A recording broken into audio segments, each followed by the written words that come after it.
ಶ್ರೀ ಗುರು ಬಸವಲಿಂಗಾಯ ನಮಃ.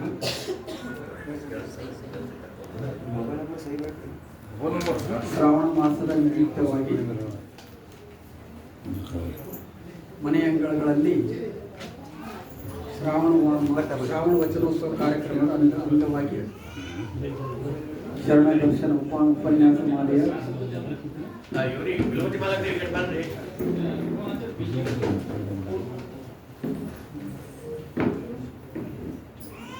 ಇಂದಿನ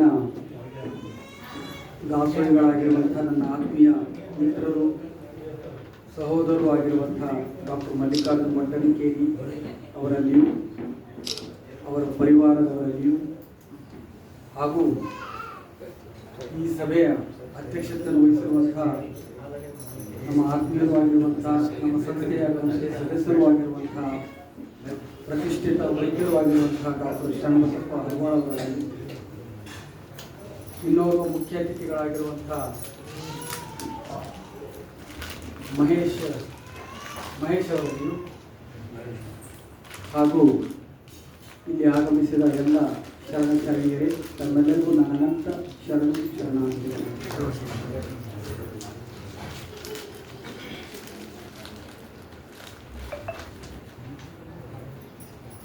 ಇವತ್ತು ನನಗೆ ಕೊಟ್ಟಿರುವಂತಹ ವಿಷಯ ಮಾದಾರ ಚೆನ್ನಯ್ಯ.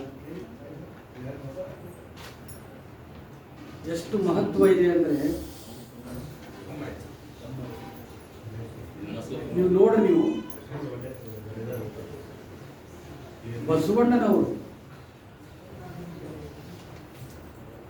ಏನ್ ಹೇಳ್ತಾರಂದ್ರೆ, ನನ್ನ ಪರಿಚಯ ಕೊಡುವಂತಂದ್ರೆ ನಾವೇನು ಹೇಳ್ತೀವಿ, ನಾನು ಇವ್ರ ಮಗ, ನಮ್ಮ ದೊಡ್ಡಪ್ಪ, ಇವ ನಮ್ಮ ಕಾಕ, ಇವ ನಮ್ಮ ಮಾಮ, ಹೀಗೆಲ್ಲ ಹೇಳ್ತೀವಿ ನಾವು. ಆದ್ರೆ ಬಸವಣ್ಣವ್ರು ಹೇಳ್ತಾರೆ, ಅಪ್ಪನು ನಮ್ಮ ಮಾದಾರ ಚೆನ್ನಯ್ಯ. ಇವತ್ತಿಗೂ ನಾನು ನಮ್ಮ ಅಪ್ಪನ ಬಿಟ್ಟು ಮತ್ತೊಬ್ಬರ ಹೆಸರು ಹೇಳಕ್ ನಾನು ಹೆಸಿಟೇಟ್ ಮಾಡ್ತೀನಿ. ಬಸವಣ್ಣವ್ರು ಹೇಳ್ತಾರೆ, ಅಪ್ಪನು ನಮ್ಮ ಮಾದಾರ ಚೆನ್ನಯ್ಯ, ಬಪ್ಪನು ನಮ್ಮ ಡೋಹಾರ ಕಕ್ಕಯ್ಯ. ಅಪ್ಪ ನಮ್ಮ ಮಾದಾರ ಚೆನ್ನಯ್ಯ ಆದ್ರೆ ನನ್ನ ದೊಡ್ಡಪ್ಪ ಡೋಹಾರ ಕಕ್ಕಯ್ಯ, ಚಿಕ್ಕಯ್ಯ ನಮ್ಮಯ್ಯ, ಅದು ನಾಗಿಮಯ್ಯ ಅಂತ ಹೇಳಿದ್ದಾರೆ. ಅಂದ್ರೆ ಛಲವಾದಿ ಅಂದ್ರೆ ನಮ್ಮ ಚಿಕ್ಕಪ್ಪ ನಾಗಿಮಯ್ಯ, ಅಣ್ಣನು ನಮ್ಮ ಕಿನ್ನೂರಿ ಬ್ರಹ್ಮಯ್ಯ. ಅಣ್ಣ ಹೆಂಗಪ್ಪ ಅಂತಂದ್ರೆ ಈ ಕಿನ್ನೂರಿ ಬಾರಿಸ್ತಾರ, ಯಾರ ಸತ್ತಾಗ ಎಂತವ್ರು ಬಾರಿಸ್ತಾರೆ, ಯಾವ ಕುಲದವ್ರು ನೀವು ಸ್ವಲ್ಪ ವಿಚಾರ ಮಾಡಿ. ಅಣ್ಣನು ನಮ್ಮ ಕಿನ್ನೂರಿ ಬ್ರಹ್ಮಯ್ಯ, ಎನ್ನಕ್ಕೆ ಅರಿಯ. ಇದು ನನ್ನ ಪರಿಚಯದ ಮತ್ ಸುಮ್ಮನೆ ಅದು ಇದೆಲ್ಲ ಯಾಕೆ ಹೇಳ್ತೀರಿ ಅಂತ ಈಗ ಯಾರು ಹೇಳಿ. ಇದು ಇಲ್ಲಿಗಿದ್ರೆ ಒಂದು ಮಾತು ಬೇರೆ. ಮಾದಾರ ಚೆನ್ನಯ್ಯನು ತಿಂದು ಉಳಿದ ತಾಂಬೂಲ ಸೇವಿಸಿ ಬದುಕುವೆನಯ್ಯ. ಕಡೆಗೆ ನನಗೆ ಎಲ್ಲರೂ ಹೊರಗೆ ಹಾಕಿದ್ರು, ಬಹಿಷ್ಕಾರ ಹಾಕ್ರಿ, ನನಗೆ ಎಲ್ಲಿ ಕುತ್ತಿಗೆಡು ದಬ್ರಿ ಏನಾರು ಮಾಡ್ರಿ. ಕಡೆಗೆ ನಾ ಹೆಂಗೆ ಬದುಕ್ತೀನಪ್ಪ ಅಂತಂದ್ರೆ, ಮಾದಾರ ಚೆನ್ನಯ್ಯ ತಿಂದು ಪಾನ್ ತಿಂದ ಮುಗೋದಲ್ಲ, ಅದನ್ನ ತಿಂದು ಬದುಕ್ತೀನಿ ಹೊರತು ನಾನು ಅಲ್ಲಿ ಹೋಗಲ್ಲ. ಅಂದ್ರೆ ಬಸವಣ್ಣವ್ರು ಯಾರು ಸ್ವಲ್ಪ ವಿಚಾರ ಮಾಡಬೇಕಾಗುತ್ತೆ. ಬಸವಣ್ಣವ್ರ ಇಷ್ಟೇ ಅಂತ ಇದೆ ಹೊರತು, ಆಗಿನ ಕಾಲದಲ್ಲಿ ರಾಜ ಬಿಜ್ಜಳ ಅಂದ್ರೆ ಪ್ರೆಸಿಡೆಂಟ್ ಆಫ್ ಇಂಡಿಯಾ ಅಂತ ನಾವು ಅಷ್ಟೇ ಸುಮ್ಮನೆ ಹೋಗೋದು ಬರೋದು. ಬಸವಣ್ಣನವರು ಮಹಾಮಂತ್ರಿ. ಈಗ ನಾವು ಮೋದಿ ಅಂತ ಹೆಂಗ್ ಅಂತೀವಿ, ಆ ಸ್ಥಾನ ಎಲ್ಲವೂ ಅವ್ರ ಕಡೆ ಇತ್ತು. ಸಿದ್ದರಾಮೇಶ್ವರರು ತಮ್ಮ ವಚನ ಬಸವ ದಂಡೇಶನೇ ಶರಣು ಅಂತ. ದಂಡೇಶನ್ ಅಂದ್ರೆ ಸುಪ್ರೀಂ ಕೋರ್ಟ್ ಜಡ್ಜ್ ಇದ್ದಲ್ಲ, ದಂಡ ನಾಯಕ ಅಂತಂದ್ರೆ ಈ ಕಾನೂನುಗಳ ಅವನು ಬಸವಣ್ಣನವ್ರ ಮುಖಾಂತರನೇ ನ್ಯಾಯ ಬಗೆಹರಿಸಿದ್ರು, ಅವರೇ ಕಾನೂನು. ಅದಕ್ಕೆ ಬಸವ ದಂಡೇಶನೇ ಶರಣು ಅಂದ್ರೆ ಸುಪ್ರೀಂ ಕೋರ್ಟ್ ಜಡ್ಜ್ನೂ ಬಸವಣ್ಣವರಾಗಿದ್ರು, ಮಹಾಮಂತ್ರಿ ಅವರೇ ಆಗಿದ್ರು, ಎಲ್ಲವೂ ಅವರಾಗಿದ್ರು. ಅವ್ರಿಗೆ ಏನ್ ಕಮ್ಮಿ ಇತ್ತು ಹೇಳಿ. ಆದರೆ ಅಂತ ಬಸವಣ್ಣನವರು ಹೀಗೆ ಹೇಳ್ತಾರೆ, ಅಪ್ಪನು ನಮ್ಮ ಮಾದಾರ ಚೆನ್ನಯ್ಯ, ಬಪ್ಪನು ನಮ್ಮ ವ್ಯವಹಾರ ಕಕ್ಕಯ್ಯ, ಚಿಕ್ಕಯ್ಯ ನಮ್ಮಯ್ಯ, ಅಣ್ಣನು ನಮ್ಮ ಎಲ್ಲೂರಿ. ನಾವು ಹೀಗಂತೀವ? ಹಿಂಗನಲ್ಲ. ಯಾಕನ್ನ ಹೇಳ್ರಿ? ನಮ್ಮ ಅಹಂಕಾರ ಪ್ರತಿಷ್ಠೆ ಅಡ್ಡು ಬರ್ತದೆ. ಅದು ಇರತ್ತಲ್ಲ, ದೇವ್ರ ಸಿಗ್ತಾನೇನ್ರಿ? ಒಂದೇ ಪ್ರಶ್ನೆ. ಈಟು ಒಳಗೆ ಇಟ್ಕೊಂಡು ನಾವು ದೇವ್ರ ಪೂಜೆ ಮಾಡ್ತೀವಲ್ಲ, ಸ್ವಲ್ಪ ನಾವು ವಿಚಾರ ಮಾಡ್ಬೇಕಾಗಿ. ಒಬ್ಬ ಆರ್ಡಿನರಿ ಮನುಷ್ಯ, ಕೆಳಗೆ ಬಿದ್ದಂತ ಮನುಷ್ಯ, ಯಾರಿಗೆ ಬಹಿಷ್ಕಾರ ಆಗಿತ್ತು, ಯಾರಿಗೆ ಮುಟ್ಟಬಾರ್ದು ಅಂಥವ್ರಿಗೆ ಅಪ್ಪ ಅಂತ ಕರೀತಾರೆ ಬಸವಣ್ಣ. ನಾವು ಅಂದಾಗ ತಯಾರಿಲ್ಲ. ನಾನು ಹಿಡ್ಕೊಂಡೆ ಹೇಳ್ತಾ ಇದ್ದೀನಿ. ನಮ್ಮಪ್ಪವ್ರಿಗೆ ಬಿಟ್ಟು ಮತ್ತೊಬ್ಬರಿಗೆ ಅಪ್ಪ ಅಲ್ಲ ತಯಾರಿಲ್ಲ ನಾವು. ಅಂಥದ್ದು ಬಸವಣ್ಣವರು ಅಂದ್ರೆ, ಬಸವಣ್ಣವ್ರು ಏನಂದ್ರೆ ಬಯಲಾಗ್ಬಿಟ್ಟಿದ್ರು. ಅಹಂಕಾರದ ನಿರ್ಮಿರಲಿಲ್ಲ.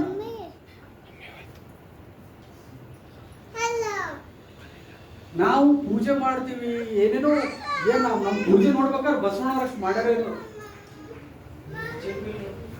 ನಾವು ಮಾಡಿದ ಪೂಜೆಗಳು ಶುಕ್ರವಾರ ಬಂದು, ಸೋಮವಾರ ಬಂದು ಎಲ್ಲ ಮಾಡ್ತೀವಿ. ಇಷ್ಟು ಒಳಗೆ ಇವ್ ತೆಗೆದ್ರೆ ದೇವರೇ ಸಿಗ್ತಾನ, ಮತ್ತೇನು ಬೇಕಾಗಿಲ್ಲ. ಅದು ಇಟ್ಕೊಂಡು ಪೂಜೆ ಮಾಡ್ತೀವಿ. ಏನ್ ಮಾಡಿದ್ರೆ ನೀವು ಮಾಡಿದ್ರೆ ದೇವ್ರು ಸಿಗಲ್ಲ.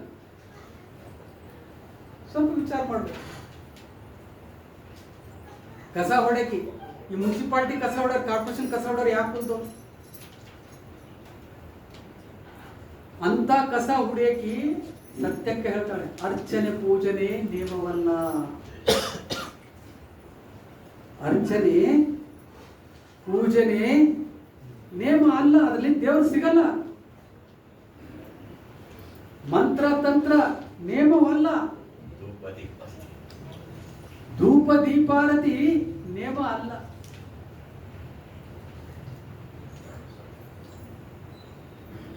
ನೋಡಿ ಮುಂದೇನಾದ್ರೂ ವಿಷಯ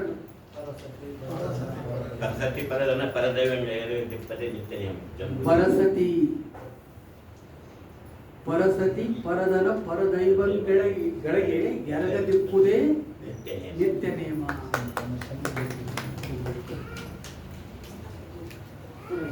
ಪರಸತಿ ಪರದೈವ ಪರಧನ ಪರದೈವಂಗೆ ಎರಗದಿಪ್ಪುದೇ ನಿತ್ಯ ನೇಮ. ಅಷ್ಟು ಮಾಡಿ ನೀವು ದೇವ್ರ ಪೂಜನೆ ಮಾಡಿ ದೇವ್ರು ನಿಮ್ಮನಿಗೆ ಬರ್ತಾರೆ. ವಿಶ್ವಾಮಿತ್ರ ತಪಸ್ಸು ಮಾಡ್ದ ದೇವ್ರಿಗೆ ಬೆನ್ನ ಎಷ್ಟೋ ಋಷಿಗಳು ತಪಸ್ಸು ಮಾಡಿದ್ರು, ದೇವ್ರು ಸಿಕ್ಕೋಗ್ಬಿಟ್ಟು. ಶರಣ ಕವಿದು ನೋಡ್ರಿ, ಇವ್ರು ಯಾರು ತಪಸ್ಸು ಮಾಡಿಲ್ಲ, ದೇವ್ರು ಇವ್ರ ಹಿಂದೆ ಬೆನ್ನತ್ತಿ ಇವ್ರ ಮನೆಗೆ ಬರ್ತಿದ್ದ.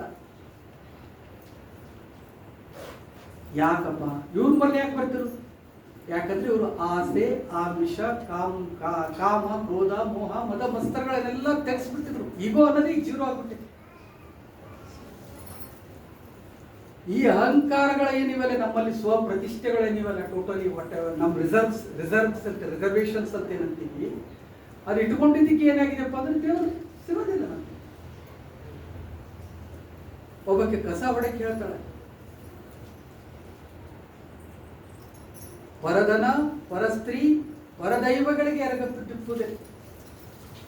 ನನಗೆ ಆ ಕೌನ್ ಬನೆ ಕರಡೋಪತಿ ಒಳಗೆ ಒಬ್ಬ ವೆಸ್ಟ್ ಬೆಂಗಾಲ್ದಾಗಿ ಮಾತಾಡ್ತು.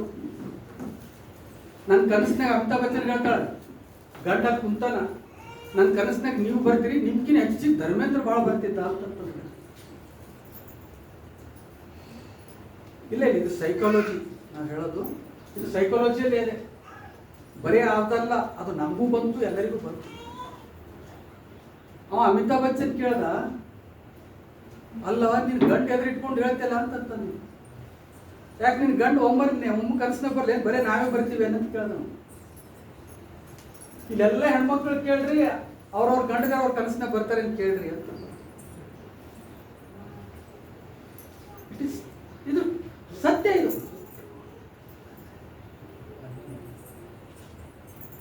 ಬೇಡ, ನಮ್ಮ ಡಾಕ್ಟರ್ ಎಲ್ಲರಿಗೂ ಕೇಳೋದು, ನಮ್ಮ ಹೆಂಡರು ಬರಲಿ, ನಮಗೂ ಐಶ್ವರ್ಯನೇ ಬರ್ಬೋದು, ಮಾಧುರಿ ದೀಕ್ಷಿತ್ ಬರ್ಬೋದು, ಪೂಜಾ ಭಟ್ ಬರ್ಬೇಕು ಅಂದ್ರೆ ನಾವು ಪ್ರಸಾದಿಕರಲ್ಲ, ನಾವು ಪ್ರಸಾದಿಕರಲ್ಲ. ಕೂಡಲ ಸಂಘ ಮರಿಸಲು ಬಂದ ಈ ಪ್ರಸಾದ ಕಾಯ ಕೆಡಿಸಲಾದೀತೆ. ನನ್ನ ಹೆಂಡತಿ ನನ್ ಪ್ರಸಾದ ಅಂತ ಹೇಳಿದ್ರೆ ನನ್ ಇದು ಬಿಟ್ಟು ಮತ್ತೊಂದು ಅಲ್ಲಂತಂದ್ರೆ ಕನಸು ಹಾಕಿನೇ ಬರ್ಲಕ್ ಶುರುವಾತ. ಅದು ಹೆಂಗೋ ಅದ ಅಂತ ತಿಳ್ಕೊಂಡ್ಬಿಡ್ತೀವಿ ನಾವು. ನನ್ನ ಗಂಡ ಬಿಟ್ಟು ಮತ್ತೊಂದು ನಾ ಇದು ಅಲ್ಲಂದಾಗ ನನ್ನ ಗಂಡನೇ ಎಲ್ಲನೂ ಆದಾಗ ಅವ ಏನೇ ಇರಲಿ, ಕುಂಟಿರ್ಲಿ, ಅವ್ ಕೆಟ್ಟದಿರ್ಲಿ, ಒಳ್ಳೇದಿರ್ಲಿ, ಏನೇ ಇರಲಿ ಆದಾಗ ಏನಾಗುತ್ತಂದ್ರೆ ನನ್ನ ಗಂಡ ಅಂದ್ರೆ ಯಾವುದು ನಮ್ದು ಅಲ್ಲೋ ಅದು ಕಾಣ್ತೀವಿ ನಾವು. ಕನಸನ್ನೇ ನಾವೇನ್ ಕಾಣ್ತೀವಿ ಅವ್ರು ನಮ್ಮವ್ರು ಅಲ್ಲ. ಸುಮ್ಮನೆ ಅವ್ರ ಸಲ ತೆರಿ ಕೇಳಿಸ್ಕೊಂಡು ಕನಸು ಕಾಣೋದೆಲ್ಲ ಮಾಡಿ ಅದು ಉಪಯೋಗ ಇಲ್ಲ. ಯಾವ್ದು ನಮ್ದಿದೆಯೋ ಅದು ಬಿಟ್ಟು ಬಿಟ್ಟಿದ್ವಿ, ಯಾವ್ದು ನಮಗೆ ಪ್ರಸಾದ ಇದೆಯೋ ಅದನ್ನ ಬಿಟ್ಟು ಬಿಟ್ಟಿದ್ವಿ ನಾವು. ಮತ್ತೆ ಹಿಂಗೆ ಇಂಥವೆಲ್ಲ ಇಟ್ಕೊಂಡಂಥವ್ರು ನಾವು ಸೈಕಾಲಜಿಲಿ ಇದೆ, ಸೈಕಾಲಜಿ ಸಬ್ಜೆಕ್ಟ್ ನಲ್ಲಿ ಇದೆ. ನಮ್ಮತನ ಏನಿದೆ ನಮ್ದು ಬಿಟ್ಟು ಮತ್ತೊಂದು ಕಡೆ ಹೋಗ್ತೀವಲ್ಲ, ಹೋಗೋದ್ರಿಂದ ಏನಾಯ್ತು ಅಂತಂದ್ರೆ ನಮಗೇನೂ ಸಿಗೋದಿಲ್ಲ. ಮೊದಲು ನಾವು ಕಟ್ಟುಪಾಡುವ ಸ್ಟ್ರಿಕ್ಟ್ ಇದು ಮಾಡಬೇಕು. ಅದಕ್ಕಿಂತ ದೊಡ್ಡ ಪೂಜೆ ಯಾವುದನ್ನು ಏನು ಮಾಡಬೇಡ್ರಿ, ದೇವ್ರು ತಾನೇ ನಿಮ್ಮ ಹತ್ರ ಬರ್ತಾನೆ ಅಂತ. ನಾನು ಹೇಳ್ತೀನಿ ಬರ್ರಿ ಪೂಜೆ ಮಾಡೋಣ, ಆಯ್ತು ಅವ್ನು ಪೂಜೆ ಮಾಡಂದ್ರೆ ಅವ್ರು 2 ಬಾಳೆ ದಿಂಡು ಹಚ್ಚಾರಂತ ನಾವು 4 ಹಚ್ತೀವಿ. ಅವರು 2 ಹೂವಿನಾರ ಹಾಕ್ಯಾರಂದ್ರೆ ನಾವು 10 ಹೂವಿನಾರ ಹಾಕ್ತೀವಿ, ನಮ್ಮಲ್ಲಿ ದೇವ್ರು ಸಿಗಲಿ ಅಂತ ಹೇಳಿ ಏನೂ ಮಾಡ್ತೀವಿ. ಆದರೆ ಒಳಗಡೆ ಇನ್ನೂ ಅದು ಪ್ರತಿಷ್ಠೆ ಪೂಜೆ, ಮತ್ತೆ ಅದರಲ್ಲೂ ಒಂದು ಶಾನ್ ಪಟ್ಟಿ ತೋರ್ಸೋಣ. ಹಿಂಗಿದ್ರೆ ದೇವ್ರು ನಮ್ಗೆ ಸಿಗೋದಿಲ್ಲ. ದೇವ್ರೆಲ್ಲ ನಂತರ ನಮ್ಮಲ್ಲಿ ಯಾರು ಶರಣರು, ಅದು ಹೇಳಿದ್ರು ನಾವೀಗ ಅಧ್ಯಾತ್ಮದ ಮಾತಾಡೋದಿದ್ವಿ. ಮಾದಾರ ಚೆನ್ನೈನ ಬಗ್ಗೆ ಮಾದಾರ ಚೆನ್ನಯ್ಯ ತಮಿಳುನಾಡು ಚೋಳರಾಜನ ಕುದುರೆಗಳು ಕಾಯ್ತಿದ್ದವು. ರಾಜರ ಕುದುರೆಗಳು, ರಾಜರ ಮುಖ ಏನು ಅವ್ನು ರಾಜರ ಬಲ್ಲೆ ಹೋಗಿ ನಿಂತಿಲ್ಲ, ರಾಜರ ಕುದುರೆ ಕಾಯ್ತಿದ್ದ. ಅವು ತೊಳಸೋದು, ಅವಕ್ಕೆ ಬೇಕಾದಾಗ ಹುಲ್ಲು ತಿರ್ಸೋದು, ಮೇವು ಹಾಕೋದು, ಅವುಗಳನ್ನು ಚಲೋ ಕಟ್ಟೆ ಹಾಕೋದು, ಮೈ ತಿಕ್ಕೋದು, ಇದನ್ನೆಲ್ಲ ಕೆಲಸ ಮಾಡ್ತಿದ್ದ.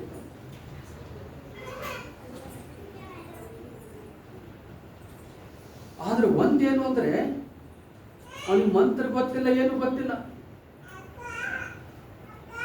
ಬರೇ ಶಿವಭಕ್ತ. ಶಿವ ನೀನು ಬಿಟ್ಟರೆ ನನಗೆ ನನ್ನ ಮನಸ್ಸಿನಾಗೂ ಶಿವ, ನಿಂತರು ಶಿವ, ಕುಂತರು ಶಿವ, ಎಲ್ಲದರಲ್ಲೂ ಶಿವ ಆಗಿದ್ದ.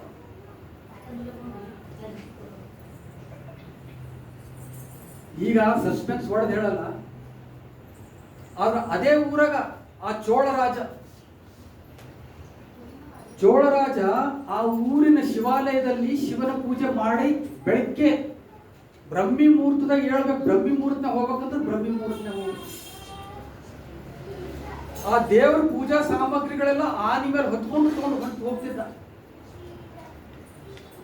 ಎಲ್ಲ ಕಿನ್ನೂರಿ ಅವು ಇವು ಏನು ಅಂತಂದ್ರೆ ಎಲ್ಲಾ ವಾದ್ಯಗಳು ಬೆಳೆಸ್ಕೊತು. ಮಂತ್ರಗಳು, ಶಾಸ್ತ್ರೋಕ್ತವಾದ ಮಂತ್ರಗಳು, ಆಗಮೋಕ್ತ ಮಂತ್ರಗಳು, ವೇದೋಕ್ತ ಮಂತ್ರಗಳು, ಎಲ್ಲಾ ಮಂತ್ರಗಳಿಂದ ಅದು ನೈವೇದ್ಯ ಮಾಡಬೇಕಾದ್ರೆ ಮಂತ್ರಗಳಿಂದನೇ ನೈವೇದ್ಯ ಮಾಡೋದು. ಸ್ವಯಂ ರಾಜನೇ ಸ್ವಲ್ಪ ಪಾಕ ಅಡಿಗೆ ಮಾಡಲು ಕೈ ಹಾಕಿ ಮಾಡಿ ಆ ದೇವಸ್ಥಾನಕ್ಕೆ ಒಯ್ದು ಲಿಂಗ ಶಿವನ ಪೂಜೆ ಮಾಡಿ, ಶಿವ ಈಗ ಪಟ್ಟಾಯ್ತು,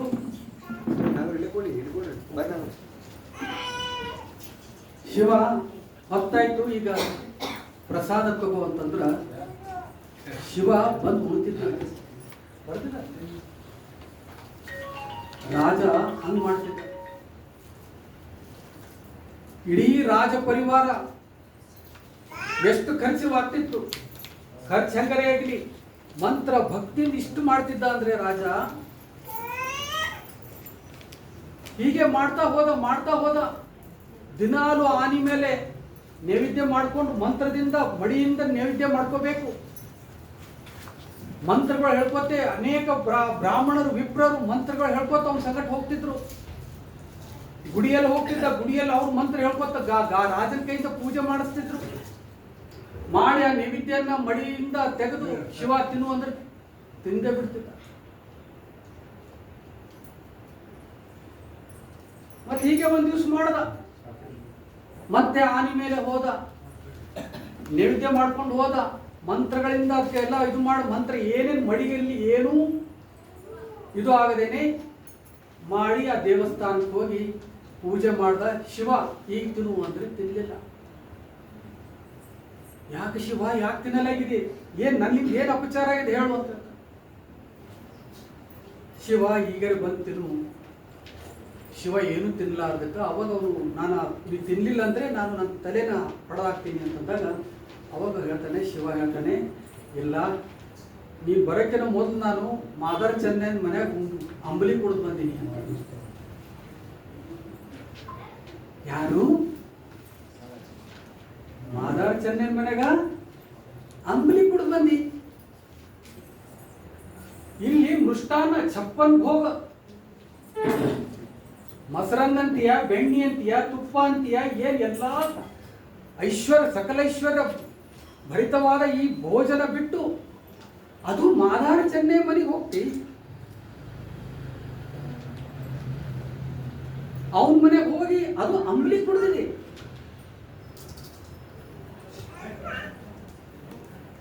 ಹೌದೌದು, ನಾನು ಏನ್ ಮಾಡ್ಲಿ, ಶಿವ ಶಿವ ಅಂತ ಕುಡ್ಲಾಗತ್ತ ನಾನೇ ಹೋಗಿ ಕಸ್ಕೊಂಡು ಅಂದ್ರೆ ಅವನು ಶಿವ ಶಿವ ಅಂತ ಕುಡಿಲಾಗತ್ತಿದ್ದೆ. ಅವಾಗ ನಾನು ಹೋಗಿ ತಗೊಂಡೆ. ಮಾದಾರ ಚೆನ್ನೈ ಮನೆಗೆ ಹೋಗದೆ ಒಂದು, ಅವನ ಮನೆಯಲ್ಲಿ ಗಂಜಿ ಕುಡಿದಿದ್ದ, ಅವನು ಹೆಂಜಲ ಗಂಜಿ ಕುಡಿದಿದೆಯಾ ನೀನು?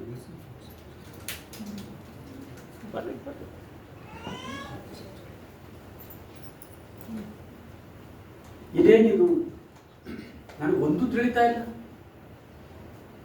ಇಷ್ಟು ಆನಿ ಮೇಲೆ ಹೊಡ್ಕೊಂಡಿದ್ದೆಲ್ಲ ವ್ಯರ್ಥ ಆಯ್ತಲ್ಲ ರಾಜ ಶಿವ. ಇಷ್ಟು ಮಂತ್ರಗಳಂದೇ, ಮಂತ್ರಗಿಂತ ಮಾದಾರ್ ಚೆನ್ನೈ ದೊಡ್ಡವಾದ. ಮಾದಾರ್ ಚೆನ್ನೈನ ಬಾಯಲ್ಲಿ ಶಿವನೇ ದೊಡ್ಡದಾಯ್ತಾ? ಇಷ್ಟೆಲ್ಲ ವಿಪ್ರರು ಹೇಳಿದ್ರು, ವೇದಗಳು ಹೇಳಿದ್ರು, ಆಗಮಗಳು ಹೇಳಿದ್ರು, ಎಲ್ಲವೂ ಹೋಗ್ಬಿಟ್ಟು ಗಾಳಿ ತೂರ್ ಬಿಟ್ಟಲ್ಲ.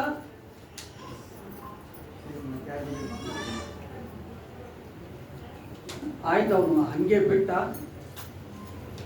ಶಿವನಿಗೂ ಬಿಟ್ಟ ರಾಜ. ಸೀದಾ ಹೊರಗೆ ಹೊಂಟು ಬಿಟ್ಟ. ರಾಜ ಏನಾಗತ್ತಂತ ಎಲ್ಲರೂ ಕೇಳಿದ್ರು, ಏನು ಮಾತಾಡಿ ಸೀದಾ ಹೊಂಟು ಅವ್ ಮುಂದೆ ಹೊಂಟನೆ.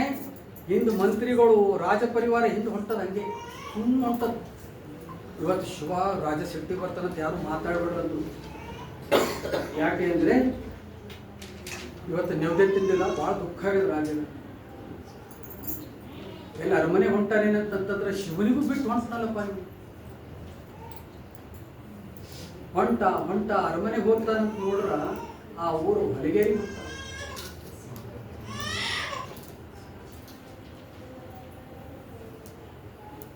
ಅಲ್ಲಿ ಹೊಂಟು ಮಾದಾರ್ ಚೆನ್ನೈ ಮನೆ ಚೆನ್ನಯ್ಯ ಅಂತ ಒದರ್ಕೊತ ಹೊಂಟ. ಯಾ ಚೆನ್ನಯ್ಯ? ಅವನು ಕುಂತನಲ್ಲಿ ನಮ್ಮನೆಗೆ ರಾಜ ಬರ್ತಂತ ಅವನಿಗೇನು ಗೊತ್ತು? ಅವನ ಮನೆಗೆ ಬಂದ ರಾಜ ಚೋಳ ರಾಜ ಅಂದ್ರೆ ಎಲ್ಲ ರಾಜರು ತಗೊಳ್ರಿ. ಉತ್ತರ ಭಾರತ ರಾಜರು ಪೂರ ದಕ್ಷಿಣ ತನಕ ಗೆದ್ದಾರ, ಆದರೆ ದಕ್ಷಿಣ ಭಾರತದ ರಾಜರು ಉತ್ತರವರೆಗೆ ಯಾರು ಗೆದ್ದಿಲ್ಲ. ಒಂದು ರಾಷ್ಟ್ರಕೂಟರು ಇಲ್ಲಿ ಮೊಳಕೆಡಿದ್ರು. ಆ ರಾಜರು ಎಲ್ಲಿದ್ದಾರ ಅಂದ್ರೆ ರಾಜಸ್ಥಾನ್ ತನ ಅವ್ರ ಸಾಮ್ರಾಜ್ಯ ಇತ್ತು. ಅದಾದ್ಮೇಲೆ ಚೋಳ ರಾಜ ಎಲ್ಲಿ ತನಕ ಗೆದ್ದಿದ್ದಂದ್ರೆ ಕಾಶಿ ತನ್ನ ಸಾಮ್ರಾಜ್ಯ ಗೆದ್ದಿದ್ದ ಅಂಥ ರಾಜ. ಅಂದ್ರೆ ಆಲ್ಮೋಸ್ಟ್ ಅರ್ಧ ಭಾರತ ಅವನಿತ್ತು. ಅಂಥ ರಾಜ ಸಾಮ್ರಾಟ ಮಾದಾರ್ ಚೆನ್ನೈ ಮನೆಗೆ ಹೋಗ್ತಾನ. ನಮ್ಮನಿಗೆ ಯಾಕಂತ ಅವ್ನು ಎದೆ ಹೊಡೆದವನು. ಯಾಕೆ ರಾಜ ಚೆನ್ನಯ್ಯ ನಾ ಸೋತ್ನಲ್ಲೋ? ಏನ್ ಸೋತ ಏನ್ ಗೆದ್ದ? ನೀ ಗೆದ್ದೆಲ್ಲ. ನಾನು ನಾನು ಇಷ್ಟು ವೇದೋಕ್ತ ಪ್ರಕಾರ ಮಾಡಿದೆ, ಫಲಿಸಲಿಲ್ಲ. ಆಗಮೋಕ್ತ ಮಾಡಿದೆ, ಫಲಿಸಲಿಲ್ಲ. ಶಾಸ್ತ್ರೋಕ್ತವಾಗಿ ಮಾಡಿದೆ, ಫಲಿಸಲಿಲ್ಲ. ಏನು ಬೇಕು ಎಲ್ಲ ಮಾಡಿದ್ರು ಫಲಿಸಲಿಲ್ಲ. ಬರೀ ನಿನ್ ಒಂದು ಬಾಯಿಲಿ ಶಿವ ಅಂದಿದ್ದಕ್ಕೆ ನಿಮ್ಮಲ್ಲಿ ಬಂದು ಪೂಜಾ ನೀನು ಹೆಂಚಿರುವೆ ಕುಡಿತಾನಂದ್ರೆ ನೀ ಭಾಳ ದೊಡ್ಡವ್. ನಾನು ನೀ ಗೆದ್ದಿ, ನಾನು ಸೋತೆ. ಅವ್ನು ಮಾದಾರ ಚೆನ್ನಯ್ಯ ಯಪ್ಪ ಇದಂತ ನಂದು ಭಕ್ತಿ ಬೇರೆ ಗೊತ್ತಾಯ್ತಂತ ಅವ ಆಡ್ಲಕ್ ಶುರು ಮಾಡ್ದ. ನಂದು ಯಾರಿಗೆ ಗೊತ್ತಾಗ್ಬಿಡ ಇದೇನಪ್ಪ ಹಿಂಗ್ ಇದಾಯ್ತಂತ ಮಾದಾರ ಚೆನ್ನಯ್ಯ ಅದು ಒಳಗ್ ಶುರು ಮಾಡೋದು. ಅಂದ್ರೆ ಒಳಗಡೆ ರಾಜನ ಬಲ್ ಬಂದ, ರಾಜನ ಮನಿತನ ನಾವಾದ್ರೆ ಹಂಗಂತಿದ್ವಿ. ಅಂತ ರಾಜ ಬಂದು ಮಾದಾರ ಚೆನ್ನಯ್ಯನ ಕಾಲು ಹಿಡಿತಾನೆ. ಆದರೆ ಮಾದಾರ ಚೆನ್ನಯ್ಯ ಹೀಗೆ ಹೇಳ್ತಾ ಇದ್ದಾನೆ, ಏನ್ ಬಂತಪ್ಪ ಅಂದ್ರೆ ಸ್ವಲ್ಪ ಒಳಗಡೆ ಅಹಂಕಾರ ಇರಲಿಲ್ಲ. ಇದಕ್ಕೇನಪ್ಪ ನಂದೇನದ್ರಿ ನಮ್ಮಲ್ಲಿ ರೊಕ್ಕನ ಏನು ನಾನು ಮಂತ್ರ ಕಲ್ತೀನಿ, ವೇದಗಳಂತೆ ಏನು ನೀವೇ ಹೇಳ್ತೀರಿ, ಆಗಮಂತ ಏನೇನೋ ಅಂದ್ರಿ, ನನಗದೇನೂ ಗೊತ್ತಿಲ್ಲ. ನನಗೆ ಯಾವ ಗುರು ದೀಕ್ಷೆ ಕೊಟ್ಟಿಲ್ಲ, ಏನು ಕೊಟ್ಟಿಲ್ಲ. ಇಟ್ಟು ಊಟ ಮಾಡ್ತೀವಿ ಶಿವ ಶಿವ ಅಂತೀನಿ ನೋಡ್ರಿ, ಮಕ್ಕೋತಿ ಶಿವ ಹೇಳ್ತೀನಿ, ಹೇಳ್ಕೊತೆ ಶಿವ ಶಿವ ಅಂತೀನಿ. ನಾನು ಅಂತ ಮಾಡಿಲ್ರಿ ಅಂತ. ಅಂದ್ರೆ ನಾ ಮಾಡಿದ ಭಕ್ತಿನ ಶಿವನಿಗೆ ಕಮ್ಮಿ ಆದಂತ ಅಂತಾನವನು. ನಾ ಏನ್ ಮಾಡಿಲ್ರಿ. ಆದ್ರೂ ಏನಂದ್ರೆ ಯಾರು ಅಂದ್ರೆ ಮಾದಾರ ಚೆನ್ನೈನಲ್ಲಿ ಸ್ವಲ್ಪನೂ ಅಹಂಕಾರ ಇಲ್ಲ ಅಂಥ ಮಾದಾರ ಚೆನ್ನಯ್ಯ.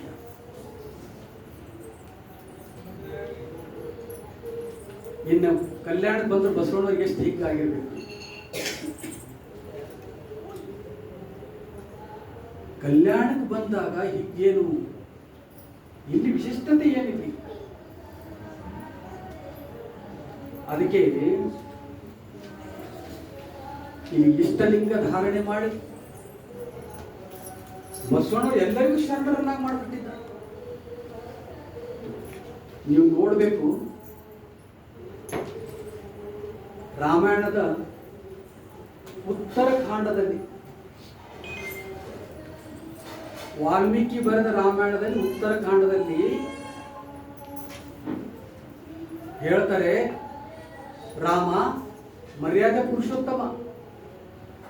ಅಲ್ಲಿ ಕಾಡಿನಲ್ಲಿ ಒಬ್ಬ ದಲಿತನು, ಒಬ್ಬ ಏನಂದ್ರೆ ಚಾಂಡಾಲನು ತಪಸ್ ಕುಂತಾನ. ಇದು ಅಧರ್ಮದ,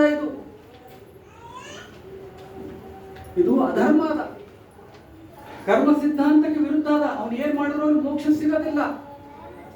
ಆದ್ರೂ ಮಾಡಕತ್ತನಂದ್ರೆ ಆಯ್ತು ಅಂತ ರಾಮ ಹೋಗ್ತಾನ. ನಂತರ ನಿನ್ನ ಹೆಸರೇನಪ್ಪ ಅಂದ್ರೆ ಶಂಭುಕ. ಏನ್ ಮಾಡ್ರಿ ನೀನ್ ಯಾರು, ನಿನ್ ಗೋತ್ರ ಏನು ಕುಲ ಏನು ಇಲ್ಲ. ನಾನು ಅಂದೆ ಆ ಊರಾಗ ಊರು ಹೊರಗಿನವ. ನಿನಗೆ ಗೊತ್ತಿಲ್ಲೇನು, ವೈದಿಕ ಧರ್ಮಶಾಸ್ತ್ರಗಳಲ್ಲಿ ನಿಮ್ಮಂಥವ್ರು ತಪಸ್ಸು ಮಾಡೋದು, ಓಂ ನಮ ಶಿವ ಅನ್ನೋದಾಗ್ಲಿ, ಏನೇ ಮಾಡೋದಾಗ್ಲಿ, ಅದು ಅಧರ್ಮ. ಅದು ಅಧರ್ಮ. ನೀನು ಮಾಡಿದ್ದು ಅಧರ್ಮ, ಅಧರ್ಮದ ಕೆಲಸ.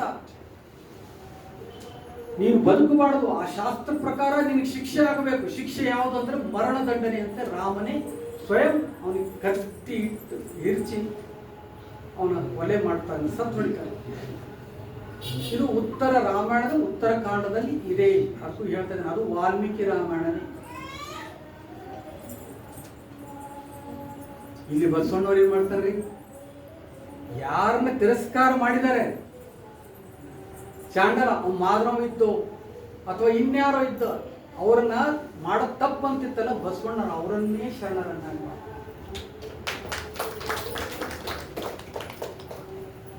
ಬಸವಣ್ಣನವರು ಮ್ಯಾಲಿನವ್ರಿಗೆ ಅಲ್ಲಿಲ್ಲ, ಮತ್ತೇನಂದ್ರು ನೀವಲ್ಲ, ಇಲ್ಲಿದ್ದಾರೆ ಅಪ್ಪನು ನಮ್ಮ ಮಾದಾರ ಚೆನ್ನಯ್ಯ. ಇವರೇ ಪೂಜ್ಯರು. ನಿಮ್ಗೆ ಯಾರು ಪೂಜ್ಯರು ಅಂದ್ರೆ ನಾವು ಯಾವ್ದಾದ್ರು ಸ್ವಾಮಿಗಳು, ದೇವರು, ಗುರುಗಳ ಹೆಸರು ಹೇಳ್ತೀವಿ.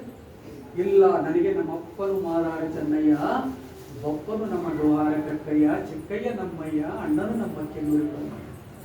ಯಾಕಂದ್ರೆ ಅವ್ರ ಅಹಂಕಾರ ಅನ್ನೋದಿಲ್ಲ. ಅವ್ರ ಬಗ್ಗೆ ಮುಕ್ತ ಮನಸ್ಸಿದೆ.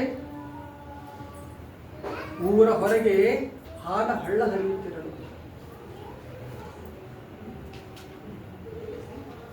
ನಾ ಬರೀ ಬಸವಣ್ಣವ್ರಂತಲ್ಲ, ತಥಾಗತ ಗೌತಮ ಬುದ್ಧ ಚಕ್ರವರ್ತಿ ಅವನು.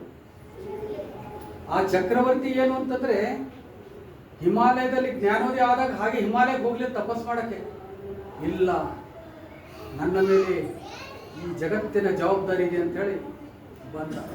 ಎಲ್ಲಿ ಬಂದಂದ್ರೆ ಅವನು ಚಾಂಡಾಲನ ಮನೆಗೆ ಹೋದ. ಬಸ್ ತಥಾಗತ ಗೌತಮ ಬುದ್ಧ ಚಾಂಡಾಲನ ಮನೆಗೆ ಹೋದ. ದುಡಿಯೋ ವರ್ಗಕ್ಕೆ ಮೋಕ್ಷನೇ ಇರಲಿಲ್ಲ. ಕಸ ಹೊಡೆ ಸತ್ಯಕ್ಕರೆ ಆಗಲಿ, ಮಡಿವಾಳ ಮಾಚಿದೇವರು ದೇವರೇ ಆಗಲಿ, ಮಡಿವಾಳದವರೇ ಆಗಲಿ, ಕುಂಬಾರರೇ ಆಗಲಿ, ನೇಕಾರರೇ ಆಗಲಿ, ಬಡಿಗ ಕಾಯಕರ ಮಾಡಲಿ, ಅವ್ರಿಗೆ ಮೋಕ್ಷನೇ ಇರಲಿಲ್ಲ. ಬಸವಣ್ಣವ್ರು ಏನ್ ಮಾಡಿದ್ರು, ಅವರಲ್ಲಿ ಇಷ್ಟಲಿಂಗ ಕರೆಸಿ ಅವರನ್ನೇ ದೊಡ್ಡ ಶರಣರನ್ನಾಗಿ ಮಾಡಿದ್ರು. ಅವ್ರು ಬರೆದಿರೋ ವಚನ ಒಂದೊಂದು ವಚನ ಮೇಲೆ ಇವತ್ತು PhD ಆಗ್ತದೆ. PhD ಎಮ್ಮದೊಂದು ವಚನಕ್ಕೆ, ಎಮ್ಮ ಅಂದ್ರೆ ನಂದಂತಲ್ಲ, ಅಕ್ಕ ಮಾಡಿ ಹೇಳೋದು. ಹೇಳ್ತಾರೆ ಅವ್ರಿಗೆಲ್ಲ ನಿಮ್ ವೇದ ಆಗಮ ಶಾಸ್ತ್ರಗಳಾವಲ್ಲ, ಅಕ್ಕ ಮಾದಿ ಹೇಳ್ತಾಳೆ, ಎಮ್ಮದೊಂದು ವಚನಕ್ಕೆ ಶತರುದ್ರ ಯಾಗ ಸಮಬಾರದಯ್ಯ, ಶತರುದ್ರ ಯಾಗ ಸಮಬಾರದಯ್ಯ, ಶತರುದ್ರ ಯಾಗ ಸಮಬಾರದಯ್ಯ. ಇವರು ಬರೆದಿರೋದು ಎದರ ಮೇಲೆ ಅಂತಂದ್ರೆ ಅನುಭವದ ಮೇಲೆ.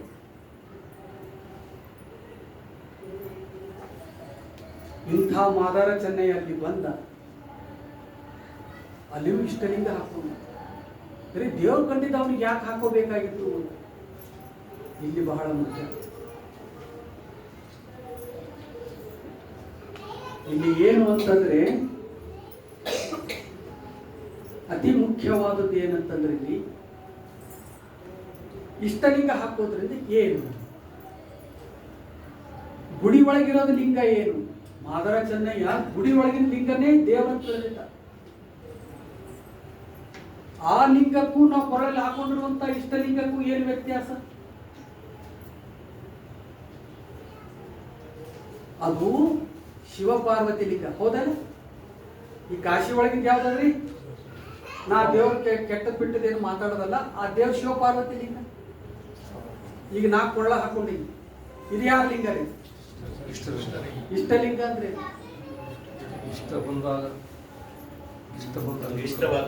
ನಮ್ಮನ್ನು ನಾವು ಪೂಜೆ ಮಾಡೋದು ಇಷ್ಟ. ಅದು ಶಿವಪಾರ್ವತಿ ಪ್ರತೀಕವಾದರೆ ಇದು ನನ್ನ ಪ್ರತೀಕ, ನಂದು ಪೂಜಾ, ಇದು ನಂದು ಫೋಟೋ, ಇದು ನಂದು ಗುರು, ಅರಿವಿನ ಗುರು, ಇದು ನಂದು, ನನ್ನ ಅರಿವಿನ ಫೋಟೋ. ನನ್ನ ಅರಿವು ಕಾಣಲ್ಲ ಅಂತ ಹೇಳಿ ಅದನ್ನ ಇಟ್ಟು ನಾನು ಮಾಡ್ತಾ ಇದ್ದೀನಿ. ನಾನು ನಿಮ್ದ್ರೊಳಗೆ ಐಕ್ಯ ಆಗ್ಲಕ್ಕೆ ಬರಲ್ಲ, ನೀವು ನಮ್ದ್ರೊಳಗ ಐಕ್ಯ ಆಗ್ಲಕ್ಕೆ ಬರೋದಿಲ್ಲ. ನಾನು ಶಿವಪಾರ್ವತಿ ಐಕ್ಯ ಆಗ್ಲಕ್ಕೆ ಬರಲ್ಲ, ವಿಷ್ಣು ಒಳಗೆ ಐಕ್ಯ ಆಗ್ಲಿ, ಎಲ್ಲಿ ಐಕ್ಯ ಆಗ್ಲಕ್ಕೆ ಬರಲ್ಲ. ಮತ್ತೆ ಅಲ್ಲಿ ಸಾಲೋಕ್ಯ ಸಾಮೀಪ್ಯ ಸಾರೂಪ್ಯ ಅಂತ ಅವರೇ ಬರಲ್ಲ, ನಮ್ದೇನು ಬೇಕಾಗಿಲ್ಲ. ನಂದ್ರೊಳಗೆ ನಾನು ಐಕ್ಯ ಸ್ಥಳಕ್ಕೆ ಹೋಗ್ಬೋದು. ಅಂದ್ರೆ ನನ್ನ ಗುರು ಅಂದ್ರೆ ಏನ್ರಿ? ಲೋಕದ ಚೇಷ್ಟೆಗೆ ರವಿ ಬೀಜವಾದಂತೆ ಕರ್ಣಗಳ ಚೇಷ್ಟೆಗೆ ಮನವೇ ಬೀಜ. ಈಗ ಸೈಕಾಲಜಿ ತರ್ತೀನಿ ನಾನು. ಲಿಂಗ ಅಂದ್ರೆ ಏನಂತ ಸ್ವಲ್ಪ ಹೇಳ್ತೀನಿ ನಾನು. ಇದು ಶರೀರದಲ್ಲಿ, ಇದ್ರೊಳಗೆ ಆತ್ಮ. ಆತ್ಮ ಹೊರಗೆ ಬಂತಂದ್ರೆ ಏನಂತಾರೆ? ಇದು ಸಾಯ್ತದೆ. ಮತ್ತೆ ಯಾವ್ದು ಕರೆ? ಇದು ಖರೆನಾ ಇದು ಖರೆ? ದಯವಿಟ್ಟು ಹೇಳ್ರಿ. ಆತ್ಮನೇ ಖರೆ, ಕಡೆ ಇದೇ ಉಳಿತು, ಹೊರತು ಇದು ಸತ್ತು. ನಾ ಇದು ಹೆಂಗೆ ಅಂಗಿ ಹಾಕೊಂಡಿನಿ ಹಂಗೆ ಶರೀರ ಹಾಕೊಂಡಿದ್ದಲ್ಲ ನಾನು. ಅಂದ್ರೆ ನಾನು ನನ್ನ ಸಲ ಬದುಕದ್ ಬಿಟ್ಟು ಏನ್ ಮಾಡಿ ನಾನು ಇದ್ರ ಸಲ ಬದುಕೀನಿ. ಹೌದಾ? ಇಲ್ಲ ಎಸ್ ಅನ್ನು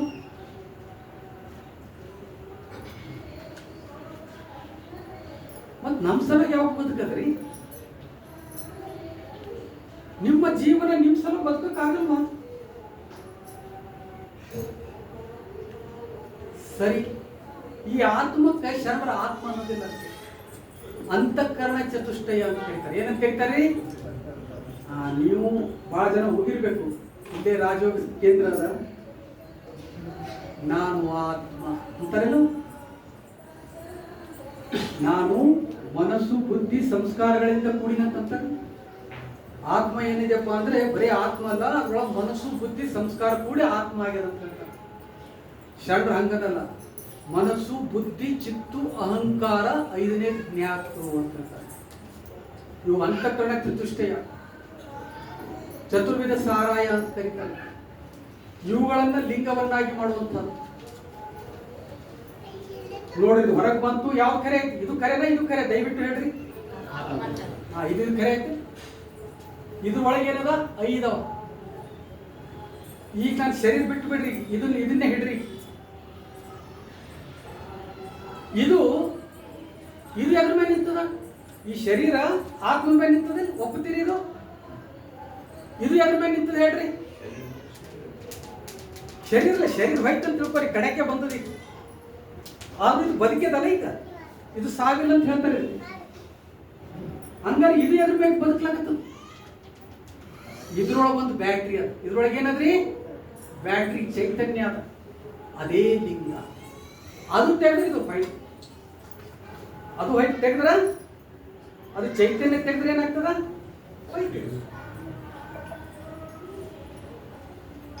ಸೈನ್ಸ್ ನಲ್ಲಿ ಇದಕ್ಕೆ ಗಾಡ್ ಎಲಿಮೆಂಟ್ ಅಂತಾರೆ. ಏನಂತಾರೆ?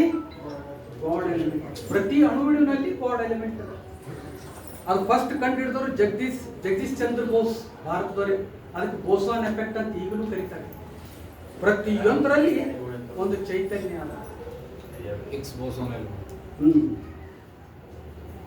ಇವನ್ E=mc² ಬರದೇ ಅಲ್ಲ. ಇದು ಹೋಯ್ತಂದ್ರೆ ಇದ್ರದ್ದು ಆಟ ನಿಂತು. ಅಂದ್ರೆ ಇದೇ ಲಿಂಗ. ಇದ್ರೊಳಗೆ ನಾವು ಹೋಗೋದು ಹೊರತು ಮತ್ತೊಬ್ರು ಲಿಂಗದಾಗ ಹೋಗಕ್ ಬರ್ತೇನೆ ನಾವು. ಈಗ ನಾ ಏನ್ ಮಾಡ್ಲಾಗತ್ತೆ, ನಾನು ಅದರದ್ದು ಒಂದು ಫೋಟೋ ಅದು ಬಹಳ ಕಾಣಕ್ಕಾಗಲ್ಲ ಅಂತೇಳಿ ಇಲ್ಲಿ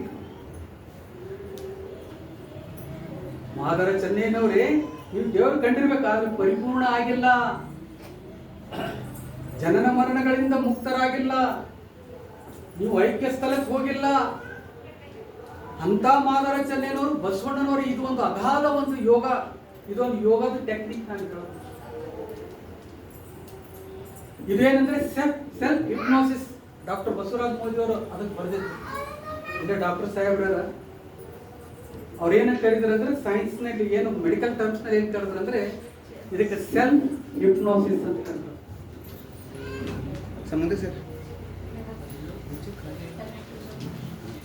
ಸೈಕಾಲಜಿಕಲಿ ನಾವು ಹಂಗ್ ಪ್ರಿಪೇರ್ ಆಗಿ ಆಗಿ ಆಗಿ ಕೊನೆಗೆ ನಮ್ಮೊಳಗೆ ನಾವು ಹೋಗೋದು.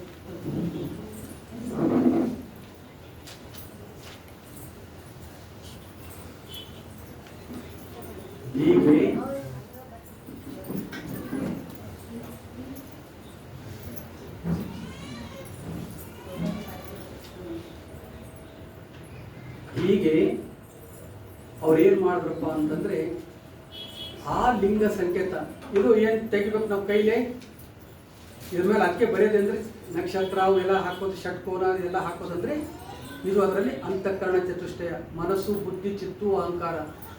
ಇದ್ರೊಳಗೆ ಆ ಲಿಂಗಪ್ಪ ನೀನಿದೆಪ್ಪ, ಇದು ತೆಗೆದ್ರೆ ನಿಮ್ದು ಹೋಯ್ತು. ಇಟ್ಟಿಟ್ಕೊಂಡು ನೋಡ್ತಾ ಹೋಗ್ರಿ, ಆಟೋಮೆಟಿಕಲಿ ನಿಮ್ಮಲ್ಲಿ ಆ ಭಾವನೆಯಿಂದ ನಿಮ್ಮ ಲಿಂಗದಲ್ಲಿ ನಿಮ್ಗೆ ಹೋಗೋದು ಶುರು ಆಗ್ತದೆ. ಮಾಡ್ತಾ ಮಾಡ್ತಾ ಮಾಡ್ತಾ ಹೋಗೋದಂದ್ರೆ ಎಲ್ಲಿವರೆಗೆ ಹೋಗಿದ್ದಾರೆ ಅಂದ್ರೆ, ನಿಮ್ಗೆ ಹೇಳ್ತೀನಿ, ಇದು ಪರಿಪೂರ್ಣ ಯೋಗ ಅಂತೇಳಿ ಯಾರು ಅರವಿಂದ್ ಘೋಷ್ ಅವರೇ ಹೇಳಿದ್ದಾರೆ. ಏನು ಅಂದ್ರೆ,